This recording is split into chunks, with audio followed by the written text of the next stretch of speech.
Lieux oubliés, l'Université Paris-Dauphine, sous les cahiers, l'héritage. L'Université Paris-Dauphine est située dans le 16e arrondissement de Paris, en lisière du bois de Boulogne. Clotilde Ravel, RFI. Ouverte en décembre 1968, au lendemain des événements de mai, l'Université Paris-Dauphine accueille chaque année plus de 8000 étudiants. Pourtant, avant de devenir un centre universitaire, l'édifice a accueilli entre 1959 et 1966 le siège de l'OTAN, organisation du traité de l'Atlantique Nord. Une expérience qui a laissé un héritage matériel, visible notamment sur les murs, autant qu'immatériel, dans la façon dont l'espace a influencé la pédagogie développée à Dauphine. Encadrée par une rangée de platanes centenaires, l'Université Paris-Dauphine est située à l'orée du bois de Boulogne, dans le très chic 16e arrondissement de Paris. À première vue, rien n'indique que l'OTAN a un jour siégé ici, entre 1959 et 1966. Les plus avertis s'attarderont pourtant sur les étoiles à 4 branches surmontant les grilles, à droite de l'entrée principale. Ce symbole a été choisi par l'OTAN en 1953 pour représenter la boussole qui les maintient sur la bonne voie, le chemin de la paix. L'ancien siège de l'OTAN, un reportage aussi à écouter 15/8/2018. Écoutez pour rencontrer de nouvelles traces de ce passé diplomatique, il faut pénétrer dans le hall principal, monter une volée de marche jusqu'au 2e étage et lever les yeux. Tout l'espace que l'on s'attend à voir au rez-de-chaussée quand on rentre, il est au 2e étage, qui mesure 2 étages de haut. C'était l'endroit solennel, auquel on accède par le grand escalier, détaille Ivar Ekeland, président de l'université entre 1989 et 1994. Au mur, la devise de l'Alliance Atlantique est toujours là, en lettres noires, Animus in consulendo liber. Les étudiants savent-ils ce qu'elle signifie? Angèle et Pauline, toutes les deux en première année de master de finance, tentent timidement leur chance. Ça veut dire ensemble dans la consultation, non? On y est presque. La traduction la plus fidèle en française serait « l'esprit libre dans la consultation ». Des couloirs secrets, à 2 pas de ces lettres noires à accrocher au mur, on retrouve l'amphithéâtre Raymond Aron, anciennement la salle du Conseil, où avaient lieu les réunions solennelles de l'OTAN. Au milieu trône une grande table ovale de 20 mètres de diamètre, qui a longtemps été celle d'origine. Et à en croire les étudiants, la salle n'aurait pas révélé tous ses secrets. Apparemment il y a encore des couloirs cachés. On ne sait pas tout sur l'histoire du bâtiment.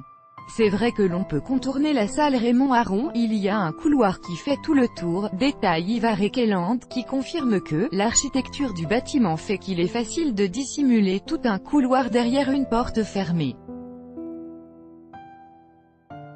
Des étoiles à 4 branches surmontent les grilles de l'Université Paris-Dauphine, ancien siège de l'OTAN. Clotilde Ravel, RFI. Animus in consulendo liber, l'esprit libre dans la consultation, est la devise de l'OTAN. Elle est inscrite sur un mur, au 2e étage de l'Université Paris-Dauphine. Clotilde Ravel, RFI. L'ancienne salle du Conseil est devenue une salle de réunion, mais elle a gardé son agencement d'origine avec une grande table ronde au milieu. Clotilde Ravel, RFI. L'ancien président nous conduit dans l'aile Boulogne de l'édifice, traversé par un couloir d'environ 150 mètres de long, encadré par des portes sans vitrage. Ici, toutes les serrures s'ouvrent, dans le mauvais sens, illustrant l'influence des États-Unis sur le lieu, explique Ivar Ekeland, joignant le geste à la parole, c'est le sens américain. Aucune lumière de l'extérieur ne filtre dans ce corridor. On se croirait dans l'intestin d'un cachalot, s'amuse l'ancien président, et pour cause, tout ça, c'était une architecture militaire. C'était fait pour ça, ce sont des bureaux pour des militaires, il y avait du secret. L'édifice Porte Dauphine constitue à l'époque le siège civil de l'OTAN. Les plus grands secrets, eux, sont gardés au Shape, le quartier général des forces militaires, rappelle l'historienne Jenny Raflick, maître de conférences à l'université de Cergy-Pontoise. Il est aujourd'hui basé à Mons, en Belgique. Et, si les archives civiles de l'OTAN sont accessibles à tout le monde, les archives du SHAPE, elles, sont toujours fermées, détaille cette spécialiste de l'OTAN. Le poids de mai 68 des étoiles sur les grilles, une inscription d'origine en latin, une table ovale copiée sur le modèle de celle qui ornait la salle du Conseil et une architecture militaire, ce sont les seules marques vraiment visibles qui rappellent que ce lieu a accueilli les responsables de l'OTAN. Il faut dire que l'expérience est éphémère, elle prend fin dès 1966, quand la France quitte le commandement intégré de l'organisation sous l'impulsion du général de Gaulle. Les délégations déménagent alors à Bruxelles. Le plus souvent, la plupart des installations de l'OTAN restent en friche, complètement à l'abandon après les déménagements, explique Jenny Raflick, en citant d'anciennes bases aériennes, notamment Châteauroux. Depuis quelques années, et il existe un projet d'installation de panneaux solaires sur certaines de ces bases. Mais ça arrive quand même 40 ans plus tard, remarque-t-elle. Alors comment expliquer que l'ancien siège Porte Dauphine ait été réhabilité seulement 2 ans après le déménagement de l'OTAN? C'est vraiment mai 68 qui détermine la réutilisation, détaille Jenny Raflick. À l'époque, le gouvernement prévoit d'abord d'y installer les locaux du ministère de l'Éducation nationale. Mais le contexte le force à revoir ses plans. En 1968, les étudiants sont dans la rue et le gouvernement s'aperçoit qu'il n'y a pas assez de place dans les universités. Edgar Faure, ministre de l'Éducation entre juin 1968 et juillet 1969, NDLR, est accusé de ne pas s'intéresser aux étudiants. Pour démontrer le contraire, il décide de donner le bâtiment à l'université. Le ministère de l'Éducation nationale restera rue de Grenelle, raconte Ivar Ekeland. Une pédagogie dictée par l'architecture. Le ministre Edgar Faure réquisitionne donc les bâtiments néoclassiques dessinés par Jacques Carlu pour y installer une faculté. Au temps de l'OTAN, l'édifice accueillait environ 500 personnes, précise Jenny Raflick. Afin de pouvoir recevoir ses 2500 premiers étudiants en décembre 1968, le bâtiment de la Porte Dauphine connaît plusieurs mois de travaux. Les travaux ont consisté à prendre 3 bureaux côte à côte, abattre les cloisons et en faire une petite salle de classe, se souvient l'ancien président. Dès le départ, tout comme son homologue Vincennes, l'université Paris-Dauphine est conçue comme une université expérimentale influencée par son espace. À Dauphine, il n'y avait pas d'amphi pour 200 personnes, les salles de cours en contenaient maximum 40. Ça a donné une pédagogie adaptée, qui est une pédagogie en petits groupes, explique Ivar Ekeland. L'université instaure les cours TD, c'est-à-dire, pas de cours magistral, pas de cours commun, mais un enseignement délivré en petits groupes.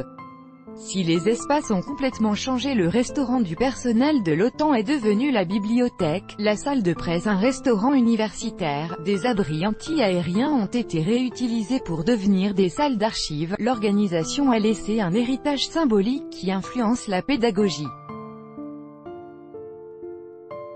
Aujourd'hui, ce bâtiment haut de 6 étages accueille chaque année plus de 8000 étudiants et l'université Dauphine fêtera en novembre prochain ses 50 ans d'existence.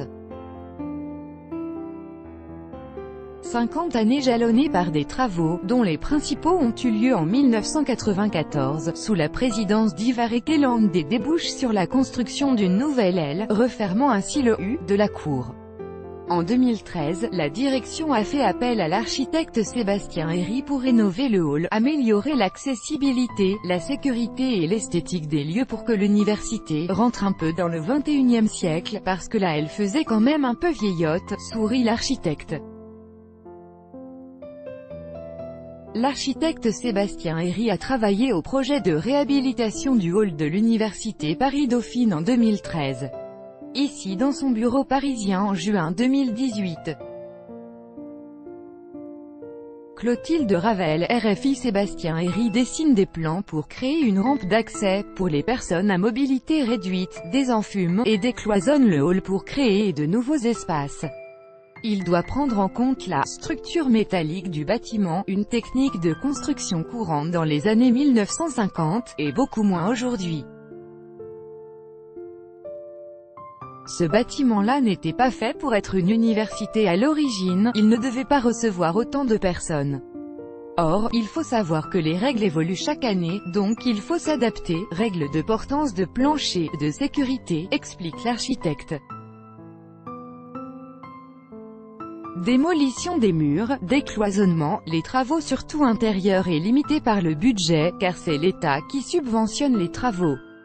Jusqu'ici, la façade du bâtiment n'a pas été changée. Je pense que si on revenait en arrière, les gens qui passaient là dans les années 1950 reconnaîtraient leur bâtiment, affirme Sébastien Herry.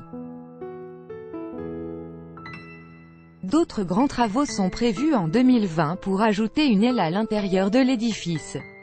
Les bâtiments c'est une chose, mais l'université c'est les gens qui sont dedans, notamment les étudiants.